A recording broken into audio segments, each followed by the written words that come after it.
Social media पर आप सभी के दिन आज का पावन दिन है, मोक्ष कल्याणक भी है और रक्षा का बंधन भी है।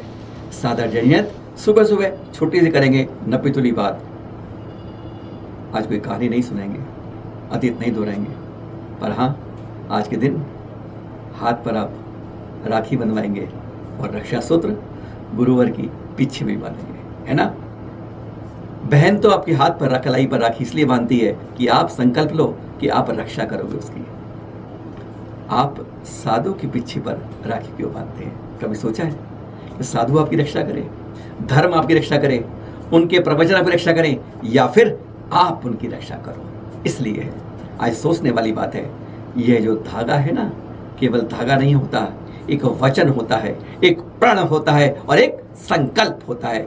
आज हम अकंपनाचार्य की कहानी से आपको नहीं दोहराएंगे, पर उनकी 6 खास बातें जो जीवन में आनी चाहिए वे आपको बताएंगे। गांठ बांध लीजिएगा, गुरु वचन की कभी अनदेखी मत करना, नहीं तो आने वाला समय नुकसानदेह होगा। जानते हैं शिवसागर मुनि राजा कंपनाचार्य संघ में थे। हाँ, उन्होंने तो गुरु की बात भी नहीं सुनी थी कि मौन होके आहार करने जाना है, आहार करने आना है, लेकिन तब भी उन्होंने शास्त्रार्थ में पराजित किया कि वह संघ का अपमान कर रहा है, संघ को अज्ञानी कह रहा है, लेकिन उसका फल क्या मिला सब जानते हैं। इसलिए ध्यान रखिए, गुरु के वचन को कभी टालना नहीं और कभी उनकी आज्ञा को ऐसा मत करना, निरादर करें या हमेशा कहें, हमेशा मानना ही। रक्षक देवी देवताओं का मिलता है साथ, कहानी बताती है अंक और नच रहेगी अपने आप। जी हाँ, जानते ना, जब शिवसागर जी को गुरुवर ने आदेश दे दिया जाओ रात को वहीं रहो, जहां पर तुमने कहा था वहीं जाके ध्यान लगाओ। आज चारों आते हैं बलि के साथ और फिर वहां के रक्षक देवी जो है उनको कीलित कर देती है। स्पष्ट कहानी बताती है कि जब जब आप धर्म के साथ चलोगे, जब न्याय करोगे, सत्य की बात करोगे, अहिंसा की बात करोगे, तो रक्षक देवी देव आपका साथ देंगे। जब राजा भी आपके विरोध में खड़ा हो जाए, आपका साथ ना दे, तो समझ लीजिए शेर आपके बीच में से ही लाना होगा। जानते ना, कंपनाचार्य जी को जब राजा बना 7 दिन के लिए बलि, तो उसने कैसा उपसर्ग किया भयानक, दोहराने की जरूरत नहीं है। पर फिर बचाने कौन आया? दिगंबर संतों में से ही एक दिगंबर संत चारणधारी मुनि विष्णु कुमार जी आ गए। स्पष्ट बताते हैं कि अपने बीच से ही जब आपको लगे राजा बचाने वाला नहीं, तो औरों की अपेक्षा मत कीजिए, हमेशा अपने ही बीच से शेर को खड़ा कर दीजिए।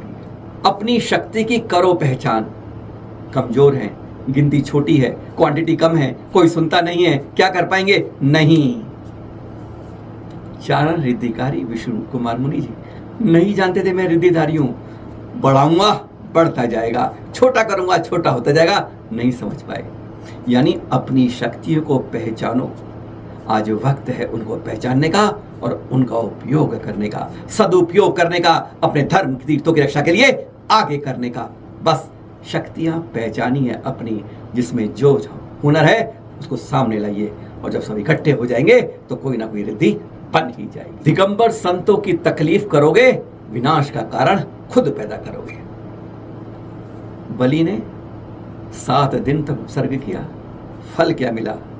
घुटने टेकने पड़े थे।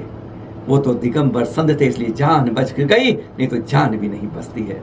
इसलिए ध्यान रहे, कोई भी यशोधर मुनि हो, कोई भी हो, किसको भी पाप उनसे सजा नहीं मिलती है, कर्मों की सजा ऐसी मिलती है, आगे तक का बंद कर देती है। दिगंबर संत पर कभी भी कोई तकलीफ या अपशब्द या निरादर कभी मत करना, इसकी बात को गांठ मार देना। तो फिर आज के दिन संकल्प करें चल अचल तीर्थों की सुरक्षा का। जो पिछी पर रक्षा सूत्र बांधेंगे वह संकल्प होगा, मैं मन वचन और धन से हमेशा अपने तीर्थों की, चाहे वह चल हो चाहे वह अचल हो, उनके लिए अपने जीवन को बलिदान करने के लिए तैयार रहूंगा। अगर सूत्र बांधने जाओ तो पहले ये प्रण करना, क्योंकि एक प्रण, एक वचन, एक संकल्प अधूरा मत छोड़ना, पूरा करना। आज यही उद्देश्य है। और खास बात क्या है, आज हमारे श्रेयांश हनुमान जी का मोक्ष कल्याणक है। जी हाँ, चित्र देख रहे हो आप श्री सम्मेश शिखर जी में कुंतुनाथ, नवीनाथ, अरयनाथ, मल्लीनाथ के बाद आने वाली टोंक श्रेयांश हनुमान की संकुल टोंक का। एक 84 लाख वर्ष की आयु थी।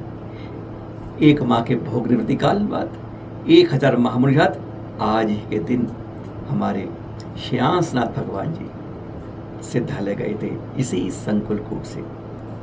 इस संकुलकूट से 96 कौड़ा कौड़ी 96 करोड़ 96 लाख 9,542 महामुनिराज भी सिद्धालय गए। और जानते हैं आप, इस कूट की जब निर्मल भाव से वंदना करते हो ना, 1 करोड़ पुरुष उपवास का फल मिलता है। डबल पावन दिन है आज संकल्प सुधारने का, संकल्प लेने का और मोक्ष कल्याणक मनाने का। बस समय इतना ही, बस आनंद के साथ गुरुओं के दर्शन कीजिए, आशीर्वाद पाइए और संकल्प लीजिए। सादर जय जय।